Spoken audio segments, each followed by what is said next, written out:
Hey guys, welcome to another video. For today's video, we are going to be looking at pre-built office PCs. So, searching Facebook Marketplace, you will tend to come across a lot of office PCs. So for today's video, we're going to look at one office PC in particular and going through what you would need to build it into a gaming PC. You can pick them up in terms of pricing anywhere from 2,000 Rand all the way up to 5,000 Rand on the second-hand market. They range from 4th gen Intel all the way up to 12th gen, and for today's video we are going to be looking at a PC called a Vostro, DELL Vostro. DELL Vostro tends to have 12th gen in it, so every time they have a new generation, CPU generation, then they upgrade the name. So let's have a look at our DELL Vostro. So you can pick them up new at the moment. If you have a look at macro, they're going for, this one in particular is going for about 12,000 Rand, which is a little bit pricey. You can also have a look at EVTech for a similar spec unit. You're looking at about 6,500 Rand. So this model is the DELL Vostro 3910. It comes with a Intel Core i3 12100, 8 gigs memory. It's capable of running 3200 megahertz RAM speed. Came complete with a SSD, 256 gigabyte SSD with DVD drive, and already installed with Windows 11 Pro. So mid-tower, pretty small little machine. Okay, so now when it comes to specs on the PC, there are a little bit of setbacks when you're looking at a type of computer like this. First of all is the power supply. It only comes with a 180 watt power supply, so you're limited in terms of graphics cards in order to turn it into a bit of a gaming PC. It does come with Wi-Fi and Bluetooth, so which is pretty good. In terms of the SSD, the storage is pretty small, but adding in a additional storage is fairly easy and fairly straightforward. For the RAM, it's got 8 gigs RAM and it's a single stick. We are going to add another. In terms of upgradability, you can upgrade the CPU on it from the i3. The only problem is you would need to upgrade the cooler. So it does become a little bit tricky dealing with something like this, but the i3 will be perfectly suited for what we're trying to build at the moment. In terms of the motherboard is proprietary, and so is the power supply, so you're basically almost impossible to upgrade those things. You can probably upgrade the power supply, but you would have to find another Dell PC in order to do that, so not really worth the time. The power supply is only 12 volts, and the motherboard itself does convert the 12 volts into 5 volts in order to supply power to SSDs and that type of thing. You wouldn't be able to change out the motherboard, so you're pretty much stuck with this type of thing. But in terms of the form factor, this one specifically is pretty small, pretty decent looking little thing. So for the upgrading, let's have a look at some components and what we're going to need to turn this into a full-fledged gaming PC. So firstly, for storage, you can go ahead and upgrade the SSD. It is an NGFF SSD M.2, but we're going to leave the SSD the same. It is a Gen 4 SSD, so we're going to leave it exactly the same. What we're going to do is we are going to add a hard drive to it. So simple hard drive. You can also add an additional SSD to it, but to keep the budget down a little bit, we're going to go for a straightforward Seagate 500 gig Barracuda. This is a 7,200 RPM drive, so it's a pretty quick drive, but this is going to be for game storage, so it's not going to cause too much of a problem. And you can pick these up for like 100 Rand on the second-hand market. Just make sure that you check properly, because sometimes you can pick up some old ones that are on their way out. You can have a look at software called HD Sentinel, hard drive Sentinel, HD Sentinel. Download that, you can run it on the PC, and you'll be able to check the status of the drive. For the graphics card, because we're only running on a 180 watt power supply, we're going to need something that doesn't need supplementary power. So for the graphics card, we're looking at a GTX, and this is the tough card, the GTX tough card, a 1650. And the reason for looking at this card is because it doesn't need additional power, so it can get everything from the motherboard. So it'll pull 75 watts, fairly decent for a budget system, but the main reason for it is because it doesn't need any additional power. The card is a 2.5 slot card, so pretty big, pretty stock cooler, or more on the budget end, full aluminium cooler, so pretty decent. Plastic shroud back and front. For the display outs, you've got a single DVI, you've got HDMI and display port. In terms of GTX 1650s, you can buy them new. I managed to pick this one up for 1,700, and new, they range anywhere from 4,000 all the way up to 6,000 Rand. So not bad GPUs. Second-hand market's still kind of the way to go. I will have some new ones linked down in the description, so if you're keen on picking one up, you can have a look at those. And a pretty decent little card. More on the esports side of gameplay. So CS:GO, your standard esports games, it'll run pretty well. I'm still busy running through testing, so we'll be able to test it for Warzone and see if it'll actually run Warzone. A bit of a tricky one to say, but a few of the games we've tested, it runs pretty well.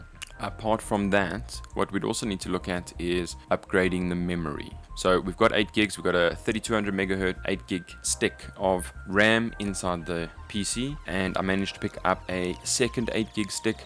This is from Takealot for 299 Rand, so very good deal on a 8 gig stick of RAM.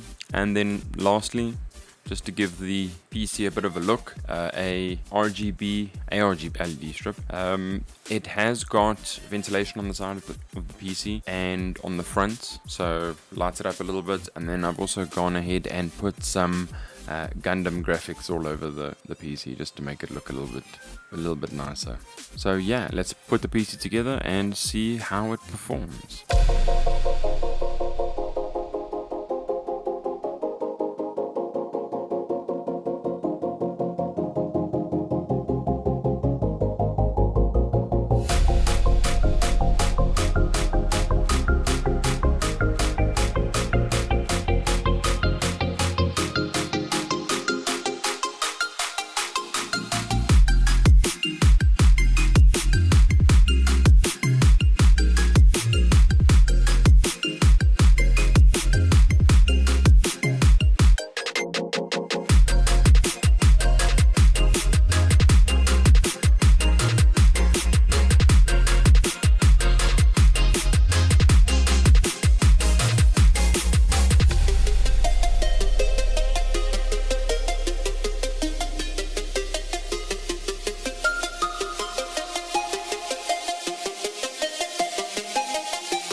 Okay, so for Warzone, you're looking at 50 to 60 at low settings on stock. So low settings, medium textures, and 1080p. If you switch it over to upscaling, Nvidia upscaling, then you can push like 80 FPS out of 1080p gaming, so pretty decent. So 80 to 90 FPS, so pretty decent. The safe zone.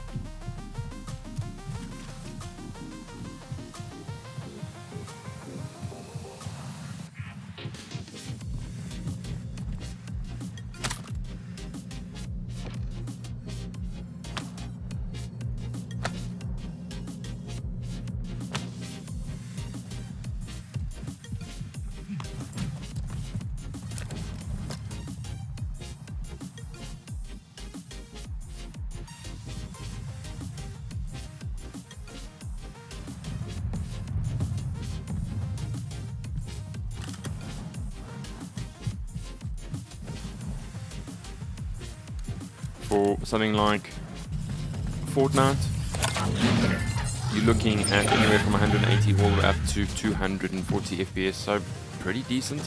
And this is on performance settings.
GTA 5 perfectly playable, 114, averaging about 112 FPS, so pretty solid and looks very good, and this is all high quality settings.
This racist insulted me. Hey, what's up, bro? What you calling a nigga? No, I'm not calling nobody a nigga. Wait, what the fuck? I mean, N-word. That's not cool, man. I don't say that. You fuck behind the bookcase. And for Hogwarts Legacy, You told me the librarian would be low settings, 1080p, no upscaling, and you're looking at over 50 FPS. The key is in the drawer of that desk. Now, here's what we're going to do. I'll create a distraction to draw her away. You focus on getting the key. I'll meet you outside of the restricted section. You distract, I get the key. Understood. I said I'd get you in, and I always keep my word. Trust me.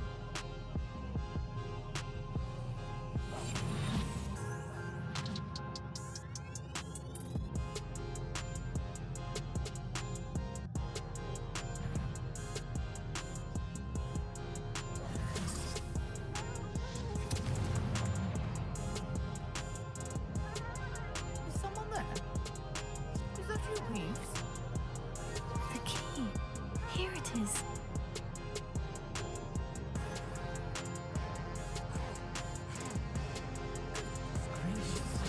Yes.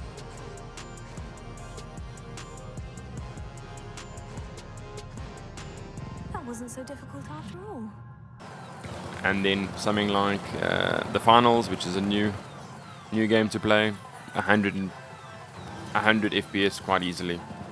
So solid performance. So yeah, thanks very much for watching. I hope you enjoyed it, and keep an eye out for some additional benchmarks, and we will catch you in the next video.